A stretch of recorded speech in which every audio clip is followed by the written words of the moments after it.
احنف بن قیس فرماتے ہیں کہ حضرت عمر رضی اللہ تعالیٰ عنہ سے ملاقات کے لیے ایک مرتبہ مدینہ منورہ جانا ہوا۔ ایک مجمع میں حضرت کعب بن اخبار کو تقریر کرتے ہوئے دیکھا تو میں بیٹھ گیا۔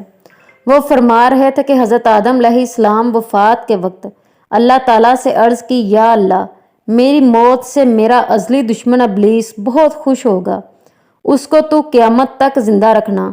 جواب ملا، آدم، تم انتقال کے بعد جنت میں چلے جاؤ گے اور وہ ملعون قیامت تک دنیا ہی میں رہے گا۔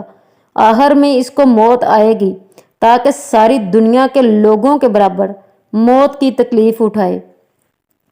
حضرت آدم علیہ السلام نے ملک الموت سے فرمایا، ابلیس کی موت کا منظر مجھ بھی کچھ بتاؤ۔ فرشتوں نے سنانا شروع کیا تو وہ اتنا دردناک تھا کہ حضرت آدم علیہ السلام سن نہ سکے۔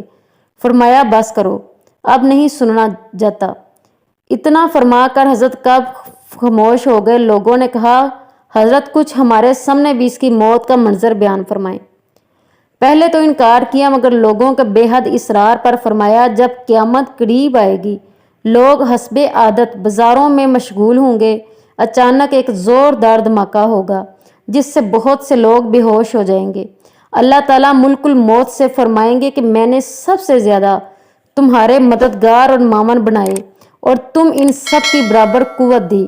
میرا ایک غصے اور غضب کا لباس پہن کر جاؤ اور ابلیس ملعون کی روح قبض کرو اور اس کے ساتھ تمام انسانوں اور جنوں سے زیادہ سختی کرنا، اور مالک دروغہ جہنم سے کہو کہ جہنم کے دروازے کھول دے۔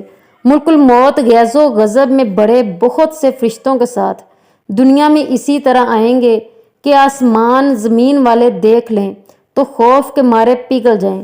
ابلیس کے پاس پہنچ کر بہت زور سے ڈانٹ پلائیں گے، جس سے ابلیس بری طرح داریں مار مار کر چیخے گا۔ اگر دنیا والے اس کی آواز سن لیں تو بے ہوش ہو جائیں گے۔ ملک الموت ابلیس سے کہیں گے کہ خبیث، تو نے بہت طویل عمر پائی، بے شمار انسانوں کو گمراہ کیا اور تیرے ساتھ جہنم میں جائیں گے۔ آج ان سب کے برابر تجھے موت کا مزہ چکھاؤں گا۔ تیری مہلت اور ڈیل کا وقت ختم ہو چکا، اب تم موت سے نہیں بھاگ سکتا۔ ابلیس گھبرا کر مشرق کی طرف بھاگے گا تو کبھی مغرب کی جانب، لیکن ہر طرف اپنے سامنے ملک الموت کو پائے گا۔ سمندر میں گھسنے کی کوشش کرے گا تو سمندر نکال پھینکے گا۔ آدم علیہ السلام کی قبر کے پاس کھڑے ہو کر کہے گا، اے آدم، تمہاری وجہ سے میں ملعون مردود، کاش کہ تم پیدا ہی نہ ہوتے۔ پھر ملک الموت سے کہے گا، کتنی سختی اور تکلیف کے ساتھ میری جان نکالو گے۔ فرمائیں گے، جتنے لوگ جہنم میں ہیں ان سب کی موت سے کہیں زیادہ تکلیف اور سختی کے ساتھ۔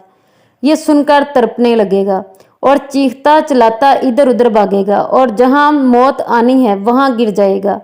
وہ جگہ آگ کے انگارے کی طرح سرخ ہوگی اور وہاں جہنم کی سنڈیسیاں لگی ہوں گی۔ ان سنڈیسیوں سے تڑپا تڑپا کر اس کی جان نکالی جائے گی۔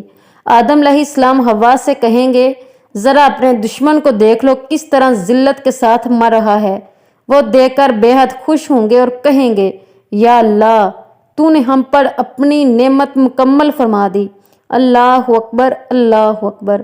Please like and subscribe this channel. بہت محنت کر کے ویڈیو بنائی جاتی ہے لیکن کوئی رسپانس نہیں ملتا۔ جزاک اللہ۔